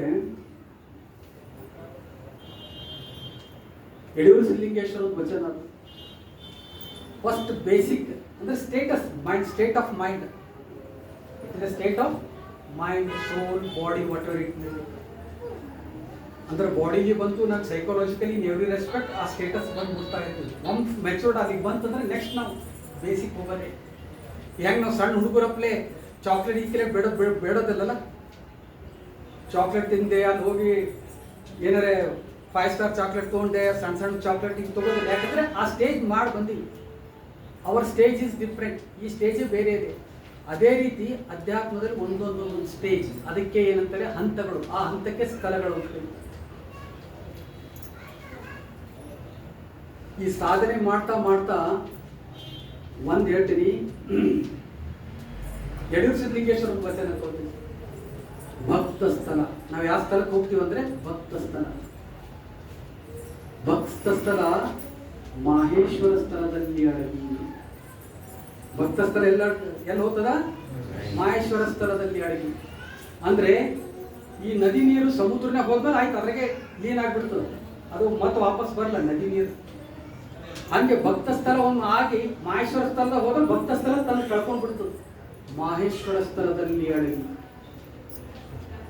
ಮಾಹೇಶ್ವರ ಸ್ಥಳ ಪ್ರಸಾದ ಸ್ಥಳದಲ್ಲಿ ಅಡಗಿ. ಮಾಹೇಶ್ವರ ಸ್ಥಳ ಮತ್ತೆ ಆಗೋದಿಲ್ಲ. ಒಂದು ಪ್ರಸಾದ ಸ್ಥಳಕ್ಕೆ ಹೋದ್ಮೇಲೆ ಮಾಹೇಶ್ವರ ಸ್ಥಳ ತಂದು ಅಸ್ತಿತ್ವ ಕಳ್ಕೊಂಡ್ಬಿಟ್ಟು ಅದ ತಂದು ಅಡಗು ಹೋಯ್ತದೆ. ಭಕ್ತ ಸ್ಥಳ ಮಾಹೇಶ್ವರ ಸ್ಥಳದಲ್ಲಿ ಅಡಗಿ. ಮಾಹೇಶ್ವರ ಸ್ಥಳ ಪ್ರಸಾದ ಸ್ಥಳದಲ್ಲಿ ಅಡಗಿ. ಪ್ರಸಾದ ಸ್ಥಳ ಪ್ರಾಣಲಿಂಗ ಸ್ಥಳದಲ್ಲಿ ಅಡಗಿ. ಪ್ರಾಣಲಿಂಗ ಸ್ಥಳ ಶರಣ ಸ್ಥಳದಲ್ಲಿ ಅಡಗಿ. ಶರಣ ಸ್ಥಳ ಐಕ್ಯ ಸ್ಥಳದಲ್ಲಿ ಅಡಗಿ. ಭಕ್ತ ಮಹೇಶ ಪ್ರಸಾದಿ ಪ್ರಾಣಲಿಂಗಿ ಶರಣ ಐಕ್ಯ ಅಂದ್ರೆ ಆ ಸ್ಟೇಟ್. ಆ ಐಕ್ಯ ಸ್ಥಳಕ್ಕೆ ಯೋಗಗಳಲ್ಲಿ ಏನಂತಾರೆ ಅಂದ್ರೆ ಯೋಗಾಸನ, ಪತಂಜಲಿ ಯೋಗ ಸೂತ್ರಗಳಲ್ಲಿ ಸಮಾಧಿ ಸ್ಥಿತಿ ಅಂತ ಏನಂತಾರೆ, ಅದಕ್ಕೆ ಸಮಾಧಿ ಸ್ಥಿತಿ. ಅಲ್ಲಿ ನಿಂತದ್ದು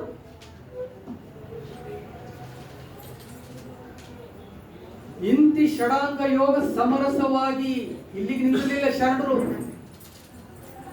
ಷಟ್ ಸ್ಥಳವ ಮೀರಿ ಇದನ್ನ ಮ್ಯಾಲ ಅದನ್ನ ಮೀರಿ ಹೋದ್ರು. ಷಟ್ ಸ್ಥಳವ ಮೀರಿ ನಿರವಯ ಸ್ಥಳವ ನೀತು. ನೋಡ್ರಿ, ಅದಾದ್ಮೇಲೆ ದೇಹದಾದ್ಮೇಲೆ ಆತ್ಮದ ಇದಾದ ವಿಕಾಸ. ಷಟ್ ಸ್ಥಳವ ಮೀರಿ ನಿರವಯ ಸ್ಥಳವ ನೀಜು. ಇದು ನೋಡ್ರಿ, ಸಮಾಧಿ ಇಲ್ಲಿಗೆ ನಿಂತದ ಎಲ್ಲ ಭಾರತದ ಯೋಗಗಳು. ಅದನ್ನು ದಾಟಿ ಹೋದ್ರು ನಿರವಯ ಸ್ಥಳವ ನೀಜು. ಆ ನಿರವಯವೇ ನಿರಾಳದಲ್ಲಿ ಅಡಗಿ. ನೋಡ್ರಿ, ಮತ್ತೊಂದು ಸ್ಟೇಜ್. ಆ ನಿರಾಳವೇ ನಿತ್ಯ ನಿರಂಜನ ಪರವಸ್ತು ತಾನಾಯ್ತಾರೆ. ಆ ನಿರಾಳ ಏನಂದ್ರೆ ಅದೇ ದೇವರು ಮುಗಿತು ಅಂದ್ರೆ ಆ ದೇವರಿಗೆ ಮುಟ್ಟು ಬಿಟ್ಟರು, ತಾವು ದೇವರಾಗ್ಬಿಟ್ರು. ಕೆಳಗಿಂದೆಲ್ಲ ಹೋಯ್ತು, ದೇವರಾಗ್ಬಿಟ್ರು. ನಿರವಯ ಸ್ಥಳವ ನೀಜು. ಆ ನಿರವಯವೇ ನಿರಾಳದಲ್ಲಿ ಅಡಗಿ. ಆ ನಿರಾಳವೇ ನಿತ್ಯ ನಿರಂಜನ ಪರವಸ್ತು ತಾನ ಇತ್ಯಾಗಿ ಕ್ರಿಯಾ ನಿಷ್ಪತ್ತಿ, ಜ್ಞಾನ ನಿಷ್ಪತ್ತಿ, ಭಾವ ನಿಷ್ಪತ್ತಿಗಳು ಇನ್ನಿಲ್ಲವಾಗಿ ಅರಿವೆಲ್ಲ ಅಡಗಿ. ದೇವರು ನಾನು ನೀನು ಭೇದಗಳು ಇನ್ನಿಲ್ಲವಾಗಿ, ಉಭಯ ಭೇದಗಳು ಇನ್ನಿಲ್ಲವಾಗಿ, ನಾನು ಬೇರೆ ನೀ ಬೇರೆ ಒಂದಾಗ್ಬಿಟ್ಟು. ಈಗ ಯಾರು ಧ್ಯಾನ ಮಾಡೋದು? ನಾನೇ ದೇವರಾದ ಧ್ಯಾನ ಯಾರಿಗೆ ಮಾಡ್ಬೇಕು? ಧ್ಯಾನಿಸಲಿಕ್ಕೆ ಏನು ಉಳಿದಿಲ್ಲ. ಮಹಾಲಿಂಗ ಗುರುವೇ, ಶಿವಸಿದ್ದೇಶ್ವರ ಪ್ರಭುವೇ, ಎಲ್ಲಾ ಶರಣರು ಆ ಸ್ಥಿತಿ ಹೋದ್ರು. ಬೇಡ ಹಡಪದ ಲಿಂಗ ಮತ್ತವರೇ ಕ್ಷೌರಿಕನ ಹೆಂಡತಿ ಬರಿತ ವಚನ. ಕಾಯ ಕದಳಿಯ ಹಕ್ಕು ಎಲ್ರಿ?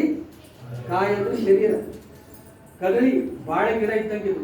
ಅದೆಲ್ಲ ಡೀಟೇಲ್ ಹೇಳ್ಬೇಕಂದ್ರೆ ಕಾಯ ಕದಳಿಯ ಹಕ್ಕು ನೂನ ಕದಳಿಯ ದಾಟಿ. ಇದು ದಾಟಿ ಹೋಗ್ಬೇಕು, ಇದ್ರಲಿಂತ ನೋಡಕ್ ಆಗಲ್ಲ ಅಂತ ಹೇಳ್ತಾಳ ಅವಳು. ನೂನ್ ಅಂದ್ರೆ ಇದಕ್ಕೆ ತನ್ನದೇ ಆದ ಲಿಮಿಟೇಷನ್ಸ್ ಇದೆ. ಈ ಶರೀರಲಿಂತ ನಾವು ದೇವ್ರು ನೋಡ್ತೀವಿ ಅಂದ್ರೆ ಸಾಧ್ಯ ಇಲ್ಲ. ನೂನ ಕದಳಿಯ ದಾಟಿ. ನೋಡ್ರಿ, ನಾವು ಕಣ್ಣಿಂದ ಎಷ್ಟು ದೂರ ನೋಡ್ತೀವಿ? ನಾವು 1 ಕಿಲೋಮೀಟರ್. ನಮ್ಮ ಹರವಾಳ ಸ್ವಲ್ಪ ಸ್ಪೆಷಲ್ ಕಣ್ಣು, ನಾವು ಅವ್ರು 2 ಕಿಲೋಮೀಟರ್ ತನಕ ನೋಡ್ಬೋದು. ಅದ್ರ ಮುಂದೆ ಯಾರು ಬಂದ್ರೆ ಕಾಣಲೇ. ಅಂದ್ರೆ ನಮ್ಮ ಕಣ್ಣು ಲಿಮಿಟೆಡ್ ಆದ.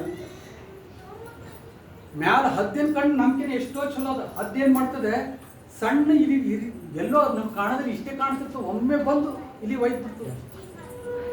ಸಣ್ಣ ಮರಿ ಇಲಿಗಳು ಅಂದ್ರೆ ಅಷ್ಟು ಅಷ್ಟು ಸೂಕ್ಷ್ಮ ಹದ್ದಿನ ಕಣ್ಣು. ಹದ್ದಿನಕಿನ ಕಣ್ಣು ನಮ್ದಿಲ್ಲ. ಕಿವಿ ಏನಪ್ಪಾ ಅಂದ್ರೆ ಎಷ್ಟು ಕೇಳ್ತದ? ಇರಿವಿ ಧ್ವನಿ ಕೇಳ್ತದ? ಇರಿವಿ ಹೆಚ್ಚಿಗೆ ಕೇಳಿಸ್ತೀವ? ಸುಮ್ಮನೆ ಒಂದು ಇರಿವಿ ನಾನು ತೋಟೆ. ಸೈನ್ಸ್ ಹೇಳ್ತದೆ 20 to 20 ಕಿಲೋ ಹರ್ಟ್ಸ್ ಅಷ್ಟೇ ರೇಂಜ್ ಕೇಳ್ತದೆ. ಅದ್ರ ಮ್ಯಾಲಿಂದ ಕೇಳಲ್ಲ, ಅದ್ರ ಕೆಳಗಿಂದ ಕೇಳೋದಿಲ್ಲ. ಕಣ್ಣು ಒಂದು ಲಿಮಿಟ್ ಇದೆ, ಕಿವಿಗೆ ಒಂದು ಲಿಮಿಟ್ ಇದೆ, ಎಲ್ಲರೂ ಒಂದು ಲಿಮಿಟೆಡ್ ಇದೆ. ಮತ್ತು ಇಷ್ಟು ಇಂಥ ನ್ಯೂನ್ಯ ಇಂಥ ಶರೀರ ಇಟ್ಕೊಂಡು ದೇವ್ರು ನೋಡ್ತೀನಿ ಅಂದ್ರೆ ಹೆಂಗ್ರಪ್ಪ?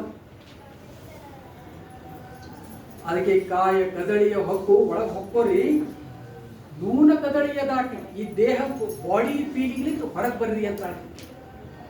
ನೂನ ಕದಳಿಯ ದಾಟಿ ಅಂದ್ರೆ ಬಾಡಿ ಫೀಲಿಂಗ್ ಎಂತ ಅದು ದಾಟಿ ಮ್ಯಾಲ್ ಬರ್ರಿ. You are not a body, you are a soul ಅನ್ನ. ನೂನ ಕದಳಿಯ ದಾಟಿ ಕಾಯ ಜೀವದ ಭೇದವನರಿತು. ಅದು ಕಾಯನೇ ಬೇರೆ, ನನ್ನಲ್ಲಿ ಇದು ಬೇರೆ, ಇದು ಜೀವ ಆತ್ಮನಲ್ಲಿ ಇದು ಬೇರೆ. ಕಾಯ ಜೀವದ ಭೇದವನರಿತು, ಮಾಯೆಯ ಗೆಲಿದು. ಅವಾಗ ರಿಯಾಲಿಟಿ ಗೊತ್ತಾಗಿ ಮಹಾ ಬೆಳಕ ಕಾಣೋದು. ಎಷ್ಟು ಸಿಂಪಲ್ ಬರ್ತಾರೆ. ಇಂಥದ್ದು ಯಾರು ಬರ್ತಾರೆ? ಹಡಪದ ಅಪ್ಪಣ್ಣನ ಪುಣ್ಯ ಸ್ತ್ರೀ ಲಿಂಗಮ್ಮ. ಈಗ ಮಹಿಳೆಯರಿದ್ದೀರಿ, ಅದಕ್ಕೆ ಲಿಂಗಮ್ಮ ಮುಂದೆ ಹೇಳಿದ್ರೆ ಹೋಗ್ತದ. ಅವ್ರು ಬರೀ ಮಾದರ ಚೆನ್ನ ಇವರೇ ಮಾಡಿದ್ರೆ ತಿಳ್ಕೊಬೇಡ್ರಿ ಅಂತಂತೆ ನಾನು ಅಷ್ಟೇ.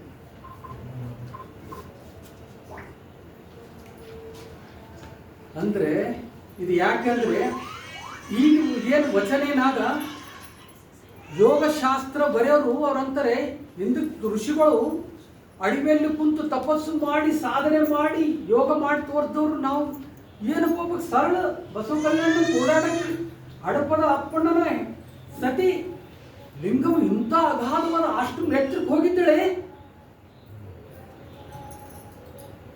ಇದು ಸಾಧ್ಯವೇ? Is it possible? ಒಂದ್ ವೇಳೆ ಪಾಸಿಬಲ್ ಇರಲಿಲ್ಲ ಅಂದ್ರೆ ಬರ್ದ್ರೆ ಹೆಂಗ? ಅಂದ್ರೆ ಅಲ್ಲಿ ಹೋಗಿದ್ದಳಂತೆ ಆಯ್ತಲ್ಲ. ಈಗ ನಾನು ಕೇಳ್ತೀನಿ, ದೇವ್ರು ನೋಡ್ಬೇಕಾರೆ ಹೆಂಗ್ ಹೋಗ್ಬೇಕ್ರಿ?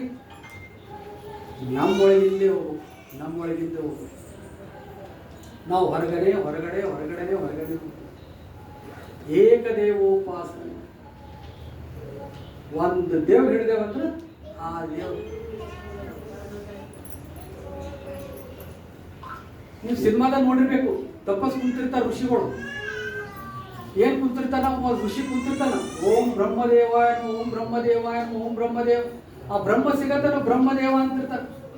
ಒಬ್ಬ ಶಿವನಿ ತಪಸ್ ಕುಂತಿರ್ತಾನ, ಓಂ ನಮ ಶಿವಾಯ ಓಂ ನಮ ಶಿವಾಯ ಓಂ ನಮ ಶಿವಾಯ. ಶಿವಾಗ ಸಿಗತ್ತಾನ ಬಿಡಲ್ಲ. ಅದ್ಬಿಟ್ಟು ಓಂ ಬ್ರಹ್ಮದೇವಾಯ ನಮ, ಓಂ ವಿಷ್ಣುವೇ ನಮ, ಓಂ ನಮ ಶಿವಾಯ, ಓಂ ಗಣಪತಿಯ ನಮ. ಯಾವ ದೇವರು ಸಿಗ ಒಂದೇ ತಪಸ್ಸು ಹಿಡಿದ್ರು ಹಂಗೆ ಒಂದೇ ದೇವ್ರು ಹಿಡಿದ್ರೆ ನಿಮ್ಗೆ ಸಿಕ್ಕೇ ಸಿಗ್ತದೆ. ಹೊರತು 10 ದೇವ್ರು ಹಿಡಿದ್ರೆ ಸಿಗೋದಿಲ್ಲ. ಹೋಗಿ ದೇವ್ರ ಮುಂದೆ ಏನ್ ಕೇಳಿ ಇಲ್ಲಿ ತಾನೆ ಹೇಳ್ರಿ? ಏನ್ ಬೇಡ್ಕೊಂಡ್ರಿ?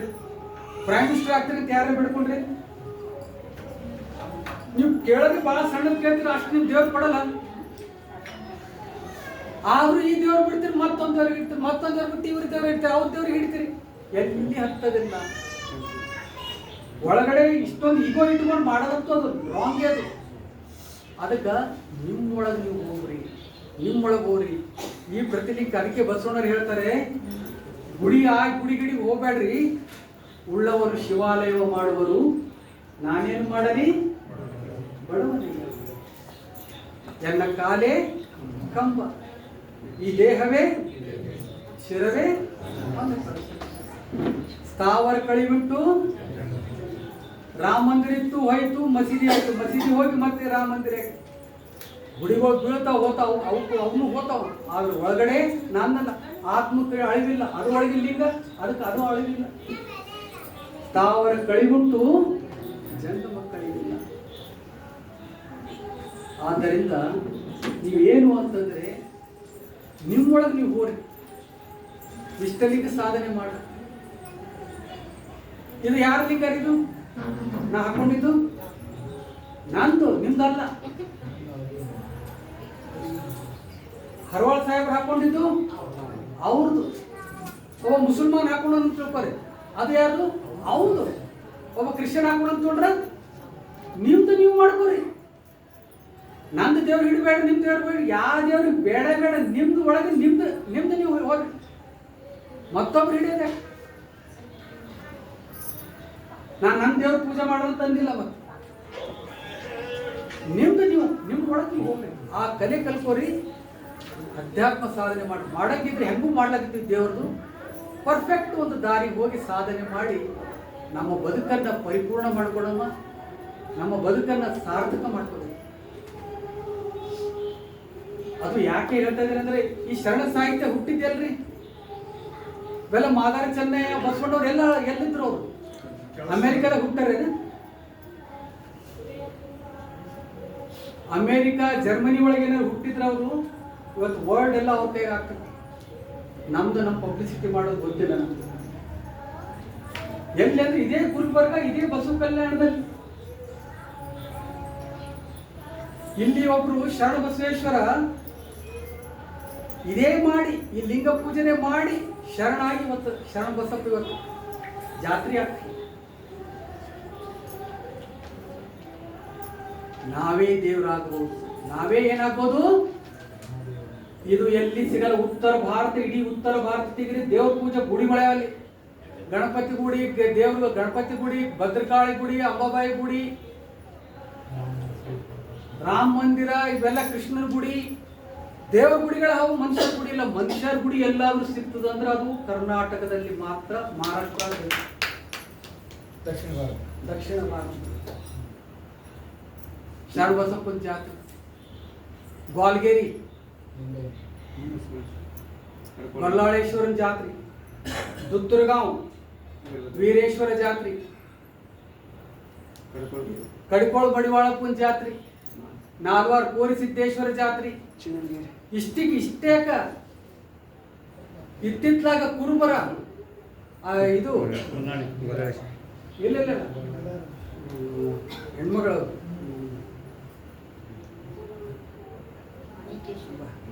ಮಾಣಿಕೇಶ್ವರಿ. ಈಗ ಆಯ್ತು, ಮಾಣಿಕೇಶ್ವರಿ ಒಂದಾಯ್ತು. ಇನ್ನೊಬ್ಬರ್ರಿ ಅದು ಸಿಂಧುನೂರ್ ಬಲ್ಲಿ ಬರ್ತದ ಹೆಣ್ಮಗಳು ರೀ, ಹೆಣ್ಮಗಳು ಸಜ್ಜಲ ಗುಡ್ಡದ ಶರಣ ಗುರುಬರಕ್ಕೆ ಮಠಕ್ಕೆ ಹೋದಳು. ಗುರುಗ್ ನೋಡಿ ಅಳ್ಳಾಕತ್ರು. ಗುರುವನ್ನೇ ನೋಡ್ದ, ನೀ ಹಿಂಗ್ಯಾಂಗ ನಿಂಬಲ್ಲಿ ಇಷ್ಟು ದೇವ್ರು ನೋಡ್ಬೇಕಂತ ಇಷ್ಟು ಉಂಟದಂದ್ರೆ ನಡಿ ಬಾ ನಿನ್ ದೀಕ್ಷೆ ಕೊಡ್ಬೇಕಂತಂದ್ರೆ ದೀಕ್ಷೆ ಕೊಟ್ಟು ಅದೇ ಸಾಧನೆ ಮಾಡಿದ್ರು. ಇವತ್ತ ಆ ಸಜ್ಜಲ ಗುಡ್ಡ ಶರಣಮ್ಮನೆ ಜಾತ್ರೆ ಆಗ್ತದ. ಮತ್ತ ಆ ಹಿಂದಕ್ಕಾಗಿದ್ದೇವ್ರಿ ಈಗಂತ ಅನ್ಬೇಡ್ರಿ, ಈಗೂ ಆಗ್ತಾ ಇದೆ. ಜಾತ್ರೆ ಅಂದ್ರೆ ತೇರು ಎಳಿಬೇಕಂತ ಮೂಢನಂಬಿಕೆ ಅಲ್ಲ. ತೇರು ಬೇರೆ, ರಥೋತ್ಸವ ಬೇರೆ. ಕಡ್ಕೊಳ ಮಡಿವಾಳಪ್ಪ ಬರಿತಾನ, ಸಾಗಿ ಬಂತವ್ವ ತೇರ ನಾವು ನೋಡೋಣ ಬಾರ, 6 ಅಂಕಣದ ತೇರ ಬಿರಿ ಬಿಟ್ಟರ 3 ಅಂದಾರ. ಅದು ನಮ್ಮ ದೇಹಪ್ಪ, ಅದು ದೇಹ ಹೇಳ್ಕೊಂಡು ಹೊಂಟಾರ.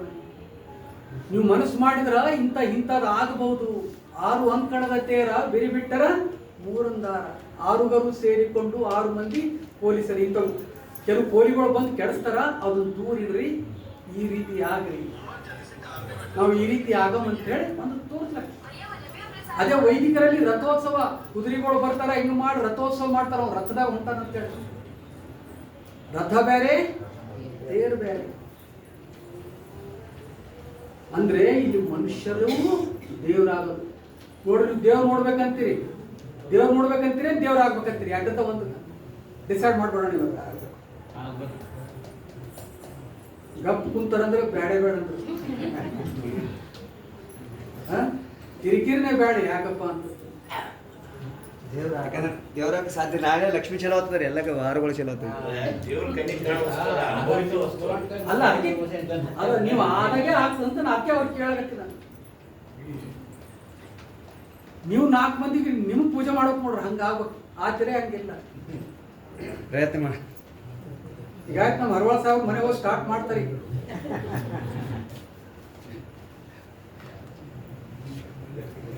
ಇದು ಆಗ ನಮ್ಮೊಳಗೆ ಹೋಗುವ ಸಾಧನೆ ಮಾಡೋಣ.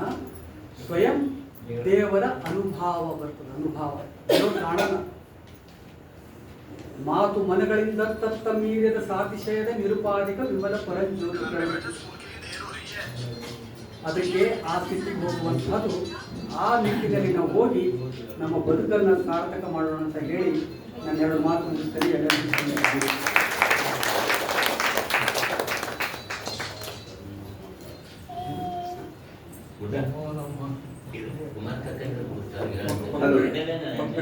ನಾವು ನೋಡಿರ್ಬೋದು, ಯಾರೇ ಉಪನ್ಯಾಸಕರು ಬರಲಿ, ಕೈಯಲ್ಲಿ ಒಂದು ಬರ್ಕೊಂಡು ಒಂದು ವಿಷಯದ ಬಗ್ಗೆ ಪೂರ್ತಿ ಬರ್ಕೊಂಡು ಬಂದು ಉಪನ್ಯಾಸ ನೀಡುವಂತ ನೋಡಿದೆವು.